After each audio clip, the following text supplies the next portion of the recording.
Bartholomew Town is brought to you in part by the University of Rhode Island Online, Navigant Credit Union, the Audubon Society of Rhode Island, Newport Film, and Half Street Group. Bartholomew Town. Congressman Magaziner, as always, thanks so much for your time and welcome back on the pod. Thanks, Bill. Great to be back. Right out of the gate, there is certainly a major news here in Rhode Island over the weekend. We learned of a cyber attack that, look, it's an ongoing investigation, so the details aren't entirely clear, and at least in terms of what the public knows, but definitely a serious situation, serious enough that we had a Friday night news briefing and then another one on Saturday. Have you been briefed on this, and what can you tell Rhode Islanders? Yes, I have. So the governor was very proactive. He reached out to me personally on Saturday, and then he had a briefing for all of the members of the congressional delegation yesterday, Sunday, that had a number of state officials on it. And so it's a serious situation. I think your listeners will be well familiar with this already, but somebody hacked into the state's RI Bridges system, which serves hundreds of thousands of people, stole personal information and is threatening to release it unless a ransom is paid.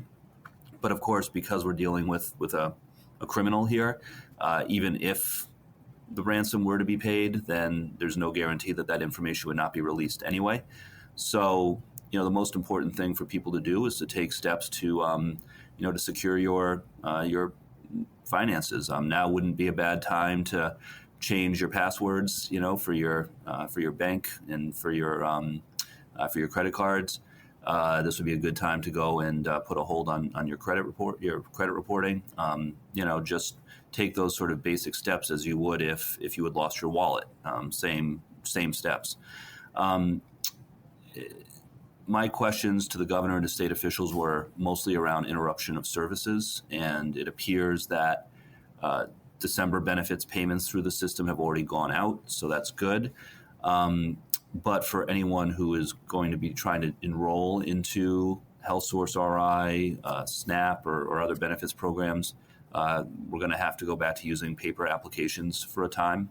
So if you go to the same websites that you would go to normally, you'll have to print out a paper application, which of course is frustrating. But this is the world we're living in now. It's frustrating. It's not acceptable. But the main message, that the governor and the rest of us now are trying to put out there is just take precautions. Right. And that was actually something that struck me on Friday as well in the initial briefing, was that they had developed a way for, let's say you're signing up for health insurance, you had to make a payment, or if you were already signed up, they had what I called analog places to drop them off, whether it's CVS or drop boxes. And my question was, when it comes to benefit disbursements for people, let's say this goes beyond January 1st and we get into January, is there going to be an analog disbursement method? It seems like over the course of the last few days, they've started to put a parallel system in place, but you're on top of this from your standpoint in terms of, I know you can't make a guarantee, but your message to people who are concerned that this could go on, and if they're entitled to benefits, they won't receive them in January. Again, that was the first question that I asked the governor and state officials, and they seemed, I'd say, cautiously confident that the system would be up and running before then. But I think that they would be smart to develop a plan B in case that's not the case. Another story that's percolating right now, it's this drone situation. And we haven't seen them necessarily here in Rhode Island. Apparently, people are seeing them in Massachusetts. It seems like it's only a matter of time before people are going to start to report them in Rhode Island. What do you know about this, and what can you share? Yeah, so I've spent quite a bit of time on this for the last couple of weeks, actually, because in my role, I'm on the Homeland Security Committee in the House. I'm the and in fact, I'm the ranking member, so basically the top Democrat on the Counterterrorism, Law Enforcement, and Intelligence Subcommittee. So I've had a number of meetings the last couple of weeks with Homeland Security and the FBI when the drone issue has been raised. And what I'll say is this: they are becoming increasingly confident as they follow up on all of the tips that they've gotten from members of the public that most, if not all, of the drone sightings in New Jersey can be explained by normal civilian activity, either small aircraft, civilian aircraft, or just regular civilian drones that like you or I could buy at the store. Now, we got to be careful here because they're not able to verify that's the case 100% of the time. But it seems like most of the sightings in recent weeks in New Jersey are people thinking that they're seeing something unusual, but they're not. That being said, like, we always have to remain vigilant. There have been examples from other times and places around the country where bad actors, foreign governments, criminal organizations have used drones in ways that they should not. And so we can't rule out that there isn't some of that going on here. But some of the more like far-fetched conspiracy theories out there, like I heard one about I was actually on WPRO not long ago, and somebody asked me about this theory that there's a Iranian ship off the coast in the Atlantic that's like launching these drones. Like that is not true.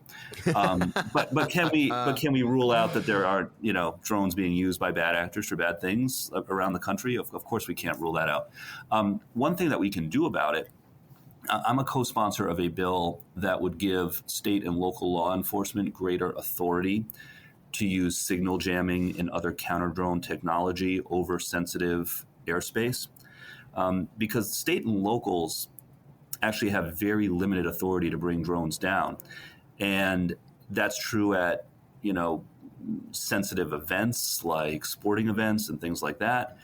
It's also true even around prisons. And there's a big issue around the country of drones being used to deliver contraband into prisons, for example. And so while I think that the New Jersey situation is probably not as exciting or interesting as people think, it is actually raising an important issue, which is that state and local law enforcement actually have very limited authority, even when drones are being used for something bad, to do anything about it. And that is something that we should take a closer look at with the appropriate guardrails, I think. Drones, cyber attacks, now some good old-fashioned left-right politics. Obviously, it was a brutal election cycle for Democrats. I don't think there's any other way to put it. And speaking with your colleagues in the congressional delegation and speaking with people who I guess exist on sort of a sub-Rosa level in the party, it seems now that there's two things happening. One is a reimagination, perhaps not reinvention, but reimagination of what the party is. But this theme of oversight continues to come up. It's something that the day after the election, I spoke with Senator Whitehouse about. What's your take on the role that Democrats have to play as really just a broad stroke oversight body during Trump 2.0? Yeah, and that's one of the most important responsibilities that I think we have now, is to be a watchdog and to get up on our soapbox when we see something that is wrong coming from the Trump administration and being vocal about it. And people will ask, well, how much can you do when you're in the minority? The answer actually is quite a bit. I'll point as an example to the House. These last 2 years, we were in the minority. We didn't control the agenda. We didn't control the committees. But particularly in the Oversight Committee, the Democrats, led by Jamie Raskin, were able to just like run circles around the Republicans by calling attention to corruption coming out of Trump world. And, anytime the Republicans in the House Oversight Committee, wanted to talk about Hunter Biden getting preferential treatment, then right away, the Democrats on the committee said, wait a minute. Donald Trump was literally running a hotel down the street from the White House, taking money from foreign officials staying in the hotel while he was president. And oh, by the way, Jared Kushner just got $2 billion from Saudi Arabia, and. And so, we can still use our platform to be vocal, to call things out, and to make things uncomfortable when Republicans try to overstep and do something that's wrong. Part of how we earn the credibility to do that is by also working across the aisle when it's the right thing to do. And so I've been very clear since the election that if there is an opportunity to work with the administration and the Republicans on something that is good for Rhode Island and good for America, I will do that. And we need to all take those opportunities. Otherwise, we lose our credibility, right?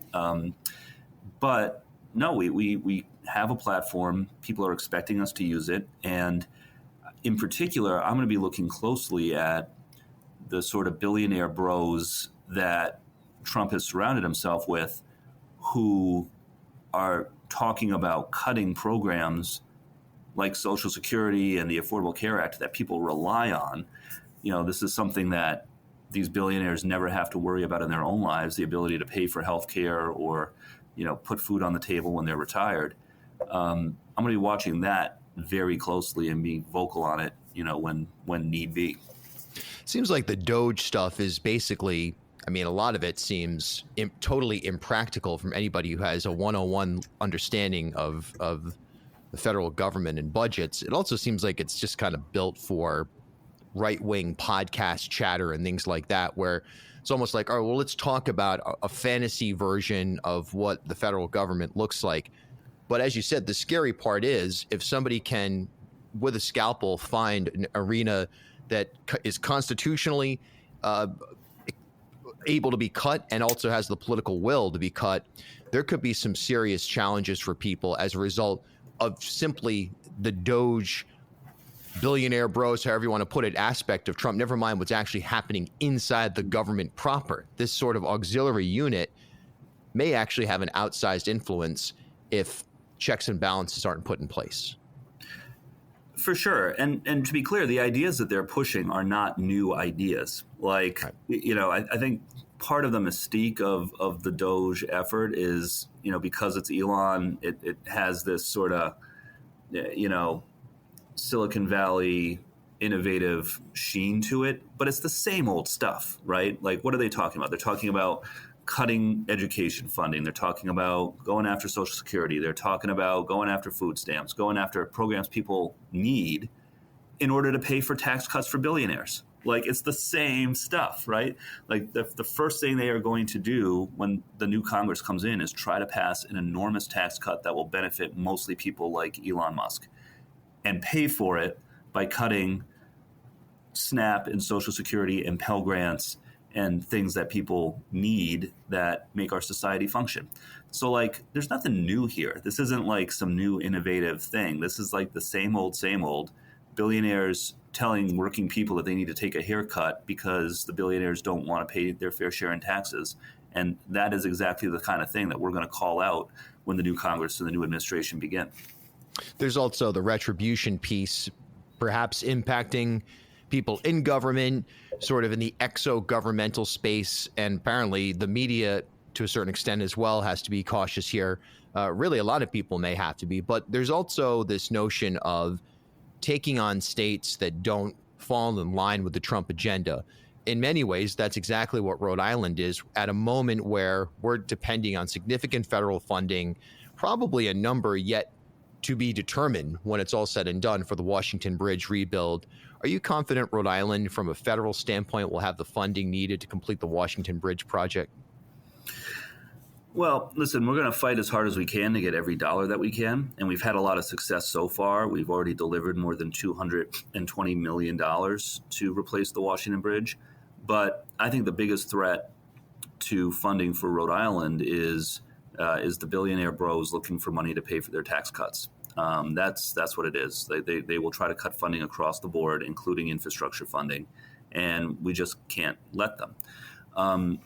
You're right that Trump also might try to penalize the quote-unquote blue states more, but the problem with that is they're only going to have a 3-seat majority in the House of Representatives, and that 3-seat majority is going to include a number of Republicans from the blue states, from New York, New Jersey, California, et cetera, and so Illinois. And so, I think they're going to very quickly run into trouble with these Republican members of Congress who they are going to need for their majority if they try to pick and choose, in too political a way which states get funding. Last area here, and it's kind of general, of course, but what are your personal priorities going into 2025 in terms of legislative action beyond just the broad oversight and everything we've talked about so far? Yeah, so I'm going to continue to advocate for my priority bills. I'm now going to be the lead sponsor of a bill to ban members of Congress from trading stocks. Yep. This is, I think, a good bipartisan bill, and because it's bipartisan, it's doable, even in an era with unified Republican control. The co-lead on the bill, my partner on the bill, is Chip Roy, who's one of the most outspoken members of the Freedom Caucus on the Republican side. And so it's an interesting partnership. But, this is the kind of thing that I think will help restore people's faith in government and in Congress. Members of Congress, when we make decisions, we should be making decisions based on what's right for the people, not what's best for our bank accounts. And the potential for conflict of interest is just too high. I'll tell you, I'll give you an example. Even this weekend, I got a call from a CEO of a Rhode Island company who was concerned about something that he heard might be going into the end of year budget bill this week. And without getting into the specifics, he had heard about this thing. It would be bad for their business. He asked me if I would do something about it. I'm always careful about that kind of thing. But that's an example of that is inside information, right? If I wanted to and I didn't, but I could have, gone on E-Trade and traded off of that, right? And that is wrong. Members of Congress should not be able to do that. And so that's a priority of mine. My other big priority bill right now is the PTO Act, which would give all workers across the country 10 days of paid vacation per year. Americans, we work hard, we need a break, everybody does. And so I'm hoping that we can get some bipartisan attention on that. But unfortunately, as you alluded to, most of our work in this Congress is going to be on defense. We have to protect Social Security. We have to protect the Affordable Care Act. We have to protect infrastructure funding, Pell Grants, the Department of Education, all the things that Trump and the billionaire bros are going to try to cut. And that's going to have to be a big part of the job, but it's a part of the job that I'm very prepared to do. Congressman Magaziner, happy holidays, happy New Year, and thanks for hopping on again. Yeah, you too. Have a great holiday season, and thank you for having me. I got a great education at the University of Rhode Island. It's something that I use every day in all of my work. And now the University of Rhode Island, if you haven't heard, they're offering a wide array of programs online. That's right, URI Online. Check it out at uri.edu/online or give them a call, 401-874-5280. I can't thank the University of Rhode Island enough for the outstanding education that they provided me. They're one of the best universities in the Northeast, public or otherwise. Give them a call, 401-874-5280. That's 401-874-5280, and learn about the University of Rhode Island online. You want to talk about longevity? Take a look at Navigant Credit Union. As Rhode Island's first ever member-owned credit union, Navigant Credit Union has been a staple in the local business community for more than 108 years. That's right. Today, Navigant's a $3.4 billion institution serving more than 136,000 members across 25 physical branch locations. But since its founding in 1915, the mission has never changed. Navigant Credit Union's team of financial professionals have remained committed to improving the financial well-being of the families, businesses, and communities they serve across Rhode Island. Learn more at navigantcu.org. Hey, thanks for stopping by Bartholomew Town. For more content, follow me on Instagram at Bill Bartholomew.